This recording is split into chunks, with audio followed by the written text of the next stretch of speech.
Bad luck, 400 point का stop loss लग गया, क्या कर सकते हैं। क्योंकि यहाँ पे अगर व्यू ये है कि मार्केट यहाँ से चलना शुरू होगा, चलता रहेगा और 2000 पॉइंट की रैली दिखाएगा, तो उसमें आपको फिर थोड़ा सा तो रिस्क फैक्टर लेके चलना पड़ेगा। आज बातचीत हो भी रही थी, दिसंबर वैसे दुनिया के लिए बहुत बुरा होता नहीं है, तो तैयारी शायद उसकी भी हो रही हो। ग्लोबल मूड पे लेकर आता हूं आपको। पहले गिफ्ट निफ्टी के संकेत आज के लिए। एक्सपायरी के दिन शुरुआत होगी फ्लैट नोट पे, यानी कल जहां क्लोज हुए थे उसी के इर्द गिर्द गिफ्ट निफ्टी सुबह से इंडिकेशन दे रहा है। एशिया वैसे ऐसे ही मिला जुला कंफ्यूजिंग सिग्नल दे रहा है। यूएस में जरूर क्या हुआ, पिछले कुछ दिनों की अच्छी तेजी के बाद कल थोड़ा सा मोमेंटम स्टीम लूज आउट हुआ। 1/3, ज्यादा नहीं, 1/3 से 2/3% का दबाव बहुत सारे इंपॉर्टेंट आर्थिक आंकड़ों के बीच। कैसा लग रहा है ग्लोबल हैंडओवर आपको? देखिए, ग्लोबल हैंडओवर में ऑब्वियसली जो हरमाज कह रहे थे मैं उसको सुन रहा था, और थोड़ा सा एक टिपिकल ग्लोबल मार्केट का पैटर्न है। एक थैंक्स गिविंग हॉलीडे से पहले वहाँ थोड़ी सी लोग छुट्टी के मूड में ऑलरेडी आ जाते हैं। वॉल्यूम बहुत कम थे। अमेरिकी मार्केट के कॉन्टेक्स्ट में इस चीज़ को देखिए कि कल बहुत कम वॉल्यूम पर ट्रेड हुई है वहाँ पर, और डाउ अच्छा कर रहा है, वहाँ डाउ अच्छा कर रहा है। नैस्डैक में थोड़ी प्रॉब्लम है क्योंकि बड़ी टेक कंपनियों में थोड़ा सा दबाव आया, तो इसलिए नैस्डैक ज़्यादा गिरा कल, आप देखिए 0.6%। बाकी डाउ और S&P भी गिरे, लेकिन इतना नहीं। और डेल और HP सबसे ज़्यादा वो गिरे कल, 11% के करीब दोनों गिरे। और जैसा मैं कह रहा हूँ ना, वॉल्यूम काफ़ी कम था यूएस मार्केट में, तो आप इस कॉन्टेक्स्ट में देखिए उनको।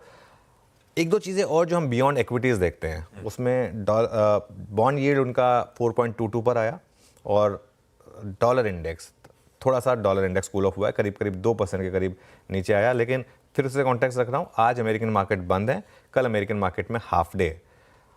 वैसे थोड़ा उल्टा होता है ना, मतलब अगर थर्सडे को हाफ डे के फ्राइडे छुट्टी दें तो आप पूरा फिर लॉन्ग वीकेंड बना पाएँ। लेकिन ठीक है, वैसे तो लोग बना ही लेते हैं वहाँ पे लॉन्ग वीकेंड। लेकिन नवंबर ना यूएस मार्केट के लिए बहुत शानदार रहा है। डाउ जोन्स 7% ऊपर, इसमें कहानी छुपी है। डाउ जोन्स ने सबसे ज़्यादा आउट परफॉर्म किया। हम कल भी बात कर रहे थे, ये ट्रम्प ट्रेड है कि डोनाल्ड ट्रम्प का आना मतलब यूएस इकोनॉमी के लिए अच्छा। यूएस इकोनॉमी अच्छी होगी तो इकोनॉमी फेसिंग स्टॉक्स अच्छा करेंगे, वो यहाँ पर हो रहा है। S&P 500 और नैस्डैक भी चले हैं, ऐसा नहीं कि नहीं चले, लेकिन वो 5% चले हैं। वो जो आंकड़े आए थे जिनकी हम वेट कर रहे थे, 2.8% उनका GDP ग्रोथ है, और PCE भी 2.8% है, तो वो इन लाइन है जो एक्सपेक्टेड थी। इवन जो उनका बेरोजगारी भत्ता, वो नंबर भी इन लाइन है। 213,000 217,000 का एस्टिमेट था। कंज्यूमर स्पेंडिंग भी ऑलमोस्ट एस्टिमेट के बराबर है, 3.5%। तो ये आंकड़े क्या बता रहे हैं, ये ना गोल्डीलॉक्स सिनेरियो होता है इक्विटीज़ के लिए कि इकोनॉमी अच्छी है लेकिन इन्फ्लेशन का भूत उतर चुका है, तो आप ऐसी इकोनॉमी में छोटे छोटे 25-25 बेसिस पॉइंट के रेट कट कर सकते हैं। आप फेड को कोई पैनिक करने की ज़रूरत नहीं है कि एक साथ, जैसे पिछली बार उन्होंने 50 बेसिस पॉइंट एक साथ कर दिया था, उसकी फेड की कोई ज़रूरत नहीं है। 25 बेसिस पॉइंट की अब आप रेट कट कर सकते हैं। ये रेट कट की एक्सपेक्टेशन जो एक समय पे 95% थी, अब 65% पर आ गई, लेकिन है अभी भी प्रॉबिलिटी हाई कि 25 बेसिस पॉइंट का रेट कट होगा। तो ये ग्लोबल क्यूज़ प्लस क्रूड देखिए आप, क्रूड लगातार नीचे आ रहा है। वो जो अच्छा, एक बात थी, जब इतनी पीक लड़ाई पे क्रूड अगर 80 क्रॉस नहीं हुआ, तो अब अगर धीरे धीरे शांति आ गई, और मैं बता रहा हूँ, एक बार अगर by chance Russia Ukraine war and हो गई ना, ये 60 के नीचे आ जाएगा। तो ये एक मेरे ख्याल से बड़ा पॉजिटिव है मैक्रो के लिए। आने वाले ट्रम्प साहब ज़्यादा दिन दूर नहीं है, तो फिर शायद नज़र पूरी रहेगी रशिया यूक्रेन पे।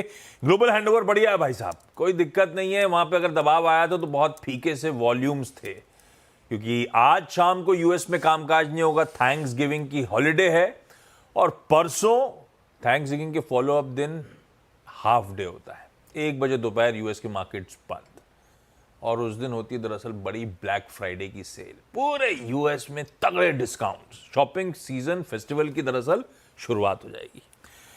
खैर, अब आइए जरा आज के ट्रेड सेटअप पे। कल का सेशन आपकी स्क्रीन पर आएगा। पहला आधा दिन तो ऐसा लगा कि बिल्कुल ही कंसोलिडेशन में ही चले गए, फिर दम भरा बाजार ने मिड डे के आसपास, और फिर तूल पकड़ा, मोमेंटम पकड़ा। पर इस बीच सेटअप खड़ा कैसा है आज के लिए, एक्सपायरी डे के लिए, ये जान लिया जाए। कैसा लग रहा है ट्रेड सेटअप अब?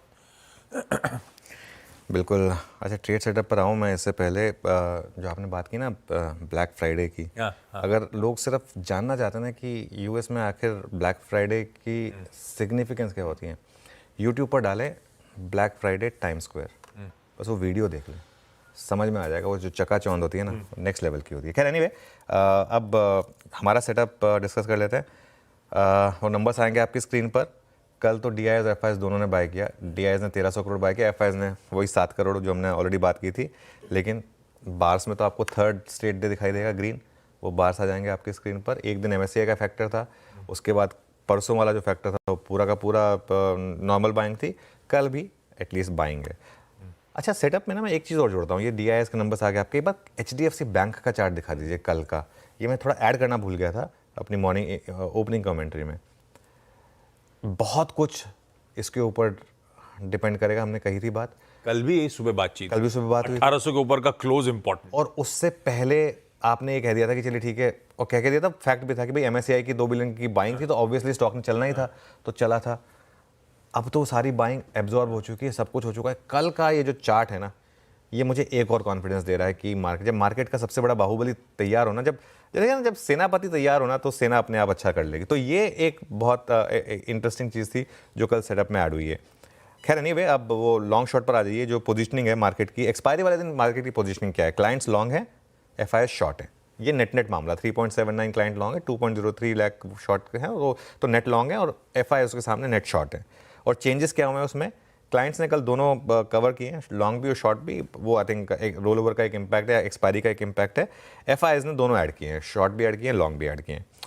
लेकिन FIS ने किया क्या है? कल 120 करोड़ की इंडेक्स फ्यूचर में सेलिंग की है और 1600 करोड़ की स्टॉक फ्यूचर्स में बाइंग की है। लेकिन विद इन इंडेक्स फ्यूचर्स एक चीज़ जो इंटरेस्टिंग थी, बैंक निफ्टी में बाइंग है, निफ्टी में सेलिंग है। बैंक निफ्टी में 700 करोड़ की बाइंग है, निफ्टी में 900 करोड़ की सेलिंग है। वो टेबल आएगी आपकी स्क्रीन पर।